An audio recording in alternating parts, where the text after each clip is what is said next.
Deus é bom. A bondade dele dura para todo sempre.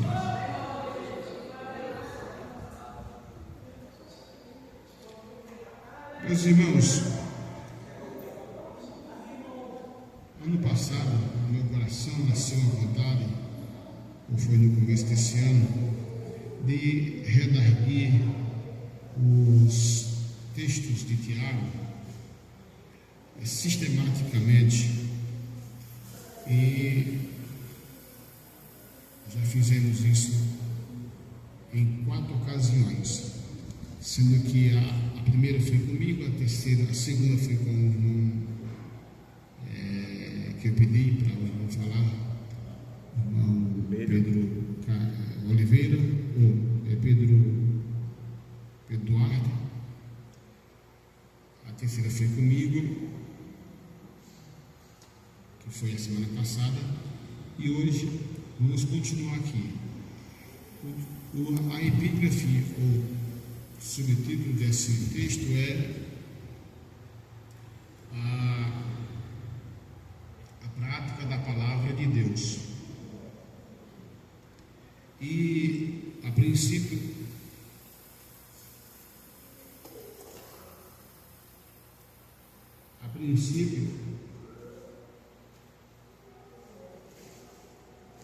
o Tiago, que era irmão de Jesus por parte de Maria e José, também irmão de Judas, após a ressurreição do Senhor Jesus, se converte a Cristo, reconhecendo que ele era o Filho de Deus e reconhecendo a deidade de Jesus Cristo. E a princípio está escrito aqui, quando ele escreve a igreja em dispersão, ou seja, a igreja em várias partes do mundo. E aí ele começa, porque a gente tem que entender, eu falei isso aqui em outras ocasiões, estou repetindo, que a igreja, Tiago, ele é como se fosse um Provérbios do Novo Testamento. E ele começa dizendo aqui assuntos práticos do dia a dia. Ele diz: sabeis estas coisas, meus amados irmãos. Todo homem, aqui é no genérico, seja homem, seja mulher, jovem, velho, todo homem, pois, seja pronto para ouvir, tardio para falar, tardio para irar-se. Então observe aqui que o conselho é: todo homem, ele deve colocar em prática essas coisas, está pronto para ouvir.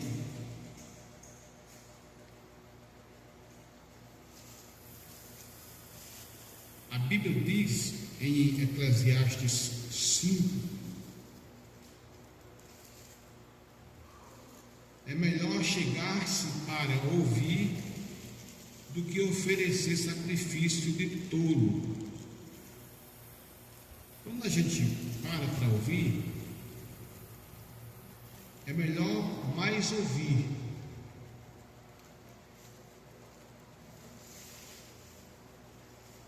do que falar.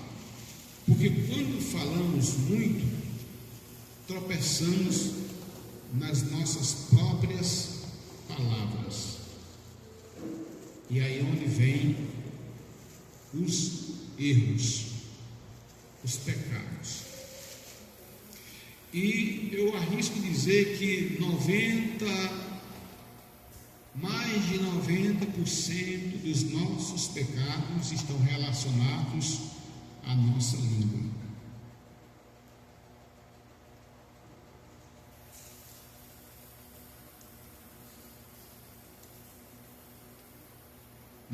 mais de 90% estão relacionados à nossa língua. Nós somos orientados, admoestados a refrear nossa língua, a colocar um vigia na nossa língua. Salmo 189 fala isso.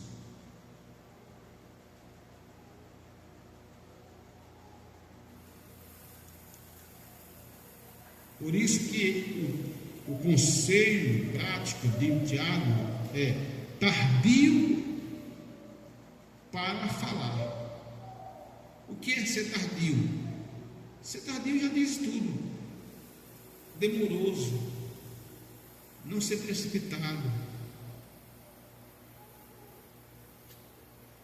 não conversar demais. Já diz o ditado: quem conversa demais dá bom dia a cavalo.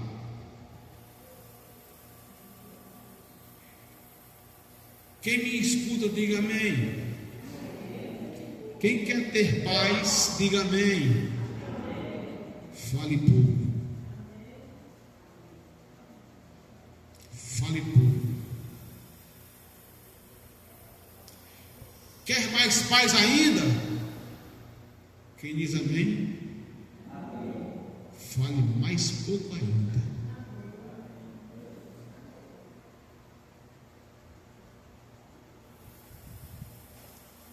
E quando for falar, só glorifique a Deus, dê glória.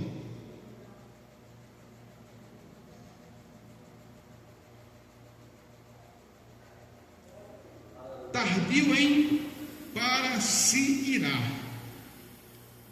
Tardio para falar e tardio para se irar. Poderíamos fazer uma distinção entre dois tipos de ira. A ira que a gente tem para as coisas ruins, o pecado, o mal.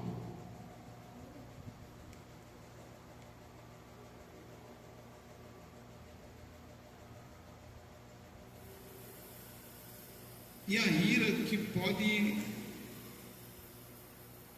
gerar em nós o ódio, o rancor, a revolta, e isso adoecer o nosso coração. Porque na carta escrita está escrito assim: ireis, mas não pequeis. Podemos até chegar a um certo limite. Agora, eu não posso aqui, quando ele diz tardio em irar-se, tardio não é irar-se para viver uma pessoa, ser uma pessoa iracunda, que de tudo tem ira, de tudo tem raiva, tudo cria uma celeuma.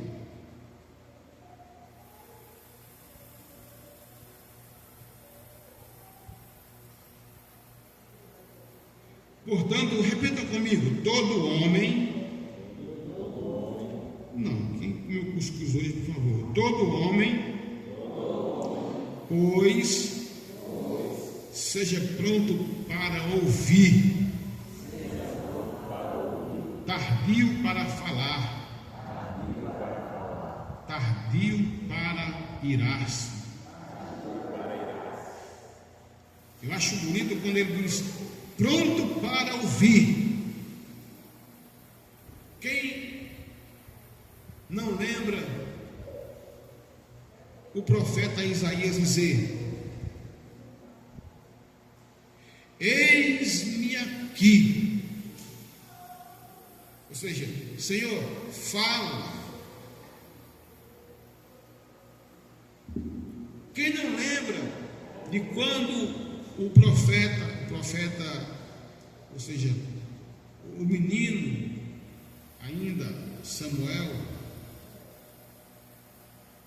em 2 Samuel, capítulo de número 2,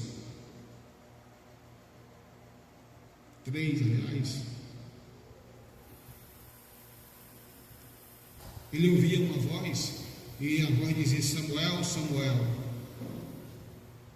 Isso se repetiu por 3 vezes, e ele achava que era o Eli que estava ali chamando.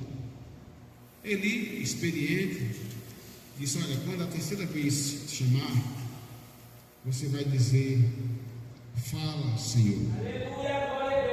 Fala, Senhor, que o teu servo ouve. Que o teu servo ouve. Pronto para ouvir. Irmão, vocês já observaram que uma conversa, ela é feita de um diálogo?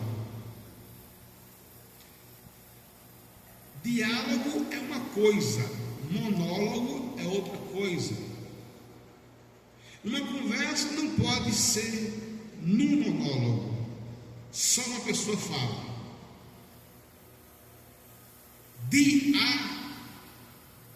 Dá a entender de 2 pessoas. Agora, monólogo é só um.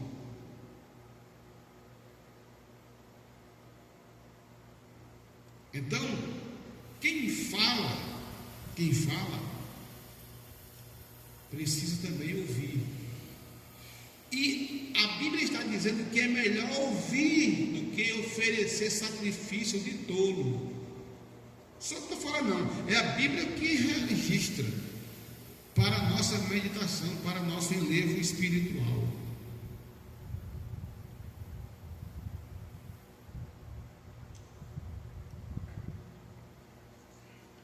Ele termina dizendo assim: tardio para se irar. Repita comigo: tardio para se irar.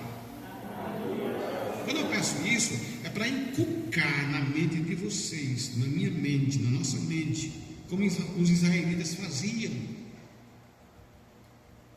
nas suas escolas rabínicas, no Pentateuco. Quando ele diz tardio para se irar, aí ele vai no versículo seguinte, que é o versículo 20, ele diz: porque a ira do homem não produz a justiça de Deus. Irmão, a nossa ira, a nossa revolta, nossa indignação vai resolver nada. Por isso que no nome de Jesus eu te dou um conselho nesta noite: fique irado não, entrega esta causa na mão de Jeová. Pega a tua razão e rasga. Eu não sei porque estou falando isso, mas Deus sabe para quem está indo. Rasga a tua razão e deixa Deus tomar conta desse negócio, porque a tua ira não vai resolver nada, vai te deixar doente. Tu pode sofrer um infarto do coração, um AVC, porque tem gente que fica tão irado que é arriscado de sofrer um infarto, irmão Wilson.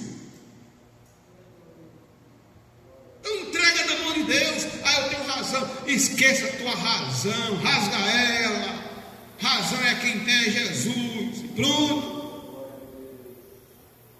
Versículo 21 diz: portanto, despojando-vos de toda impureza. O que é despojar, irmãos? É lançar fora. Vou fazer aqui uma ilustração, me perdoem, não me levem a mal, mas despojar é mais ou menos fazer isso. Olha para cá, ó, é fazer isso, ó, pelo avesso, jogar fora, é despojar-se. Por favor. 2 Pedro, capítulo 2, versículo de número 1 e 2, por favor. 1 Pedro, 2 Pedro, aliás, 2 Pedro 2, versículo 1 e 2. Alguém lê, por favor. em alta voz: também houve entre o povo falsos profetas, entre vós haverá também falsos doutores, e produzirão incobertamente heresias de perdição, negarão o Senhor que os resgatou, trazendo sobre si mesmos repentina perdição. Dois também? É o 2. E muitos seguirão. Não, Diácono, perdão, Diácono, lê o 1 Pedro, por favor. 1 Pedro 2. Deixando, pois, toda malícia, Isso, todo perfeito. engano, e fingimento, e inveja, e todas as murmurações. Desejar afetuosamente, como meninos novamente nascidos, o leite racional, não falsificado, para que por ele vá descrescendo. Pronto, irmãos, olha, concordando com o texto que está aqui no versículo 2, 21, aliás, de Tiago, Pedro diz o seguinte: despojando-vos, olha, o texto diz aqui, ó, portanto, em Tiago 1, 21, portanto, despojando-vos de toda a impureza e acúmulo de maldade, acolhei com mansidão a palavra em voz implantada. Tem outra versão que diz enxertada. Aí ele continua dizendo o seguinte, aí aqui no texto que o diácono leu, diz: despojando-vos, portanto, de toda maldade e dolo quer dizer uma coisa má, hipocrisia está no plural, e inveja está no plural, e de toda sorte de maledicências também está no plural, ou seja, muitas hipocrisias, muitas invejas e muitas maledicências. O autor, que é o apóstolo Pedro, está dizendo: despojando, deixando de lado, jogando fora toda maldade, dolo, hipocrisias, invejas. Irmão, a hipocrisia é a característica principal dos fariseus. Inveja, irmão, ninguém pode ter inveja de ninguém. Contente-se com o que você tem, com o que você é. O apóstolo Paulo escreve para Timóteo dizendo bem assim: tendo que comer e o que vestir, nisso estejai o vosso contentamento.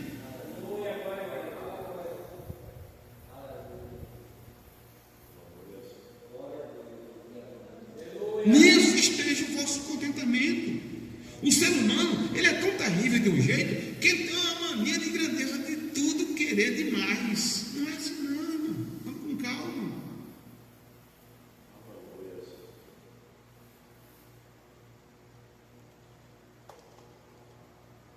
E voltando para Tiago, onde nós estamos, versículo 21, portanto, despojando-vos de toda impureza e acúmulo de maldade, aqui diz acúmulo de maldade, acolhei com mansidão a palavra em voz implantada.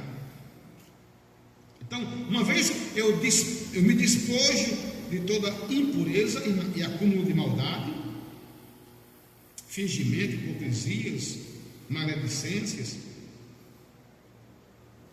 e acolho com mansidão a palavra em voz enxertada ou implantada. Quando o crente ele ora a Deus, ele busca o Espírito Santo. O Espírito Santo ele vai trazer para a vida do cristão uma coisa chamada mansidão, que é um gomo do fruto do Espírito. Gomo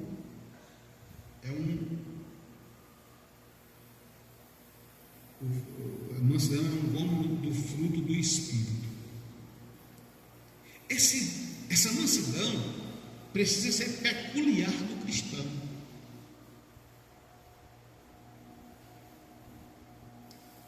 O crente não pode viver em contendas, em brigas, em dissensões. eu nasci desse jeito eu vou morrer.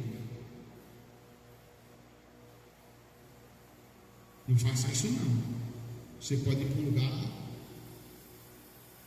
e vai desejar que alguém chegue com um dedo para molhar sua língua.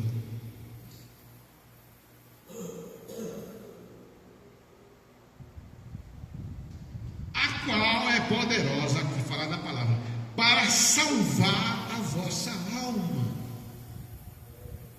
A palavra de Deus, ela enxertada em nós, é capaz de salvar nossa alma.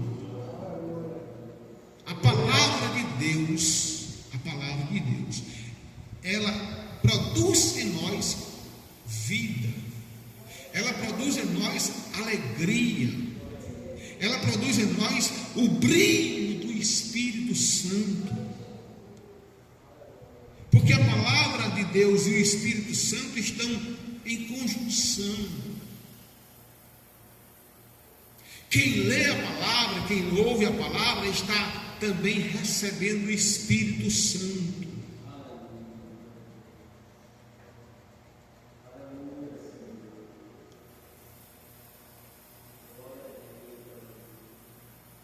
Ela é poderosa para salvar a nossa alma.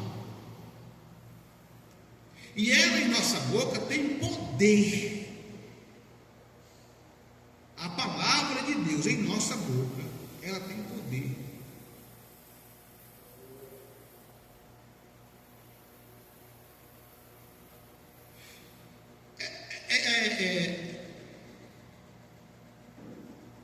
Vamos lembrar de Elias. Elias disse: sobre a minha palavra.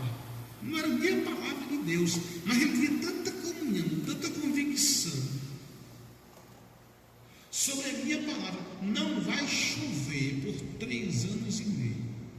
E Deus cerrou o céu. Aí, quando se trata de palavra, porque veja que uma coisa vai ligando a outra. A palavra em voz encantada, qual é poderosa para salvar a vossa alma. Aí no versículo 22, ele vai dizer, repita comigo essa palavra: tornai-vos, pois, praticantes da palavra, e não somente ouvintes, enganando-vos a vós mesmos. Então vamos entender isso? Qual é o diferencial de um crente para outro crente? É a prática da palavra. Ele ouve a palavra, não entra aqui e sai aqui, não fica aqui e com o tempo ele esquece. O escritor no Salmo 119 diz: guardei a tua palavra na minha canela, para eu não pecar contra. Está certo? Guardei a tua palavra na minha memória para. Está certo? Sim ou não? Guardei a tua palavra nas minhas mãos para eu não pecar contra. Está certo? Como é que está escrito? No meu, o lugar de guardar a palavra é no coração. Por isso que aí vem o apóstolo e vem dizer que o Espírito, o Senhor Jesus falando, se eu não estou equivocado, ele vos fará lembrar.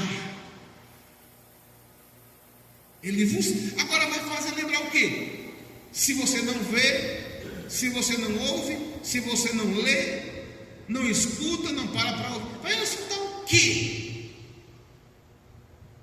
O Espírito só fará você lembrar aquilo que você leu, ouviu, seja numa pregação, seja num louvor, seja um versículo que você leu, uma palavra que você leu estampada bíblica em algum lugar, mas está ali enxertada.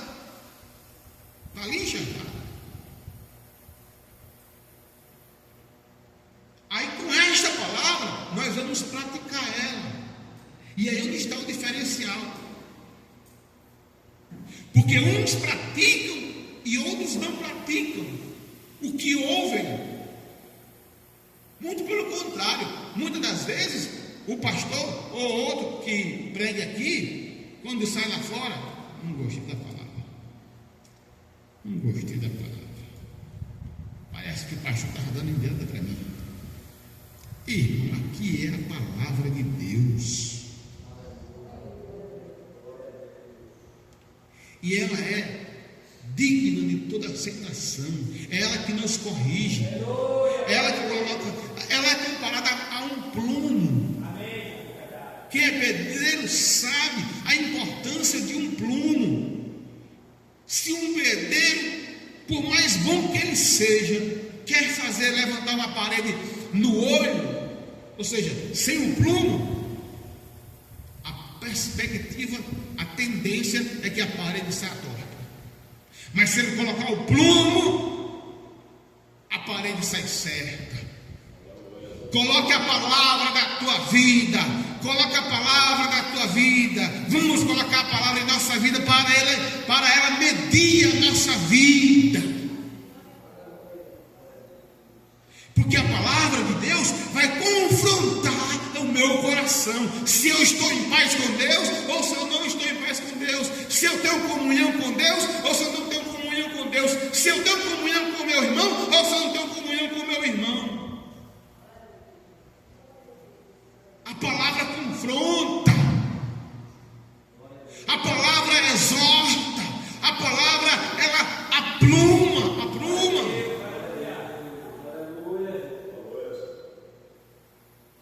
Irmãos, quando foi para se fazer, quando Deus quis fazer a arca, o maior símbolo material da presença de Deus, Deus escolhe uma madeira chamada madeira da acácia. E tu pensa que a madeira da acácia era uma madeira reta? Não. Era uma madeira ondulada, caroçuda. Mas Deus deu a sabedoria ao profissional daquela construção. E aquela árvore de acácia cheia de ondulação, difícil, mas mesmo assim ele, com muito esmero, com o plumo de Deus, fez a arca perfeita, de uma madeira que ninguém dava nada por ela. O que é que isso quer dizer para nós? É que a gente pode não prestar, alguém pode dizer não presta, não vale nada, é isso, é aquilo, mas quando a palavra vem em nós, nos corrige, nos apruma e nos coloca na posição para dizer: agora está do jeito que eu quero para me servir.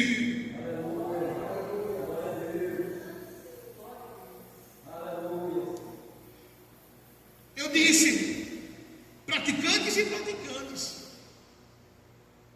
Tem quem pratica e tem aqueles que meio que não praticam. E a Bíblia revela isso nos últimos capítulos, nas últimas expressões, no finalzinho do Sermão do Monte, Mateus capítulo 7, quando Jesus fala ali das duas casas. E essas duas casas não são casas literais, são casas metafóricas. Representa eu e você e eu, nós. E o texto vai dizer: todo aquele, pois, que ouve estas minhas palavras e as praticas, versículo 24 a 7, capítulo 7, 24 a 27. Todo, pois, aquele que ouve estas minhas palavras e as praticas, assemelhá-lo-ei a um homem prudente, diga prudente, que edificou a sua casa sobre a rocha. A rocha é o quê? Cristo, a pedra rejeitada. Irmãos, sabe, essa estrutura toda aqui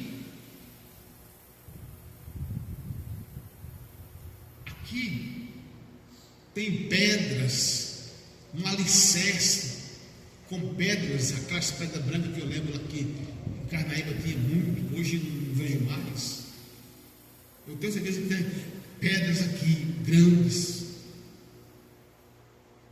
Essa casa aqui não está edificada sobre areia, não, está edificada sobre pedras. Mas espiritualmente ela está edificada em Jesus. Não é do pastor Zé Silva, não é do pastor Francisco, não é em pastor nenhum que vai vir depois de mim. Não, está edificada em Jesus.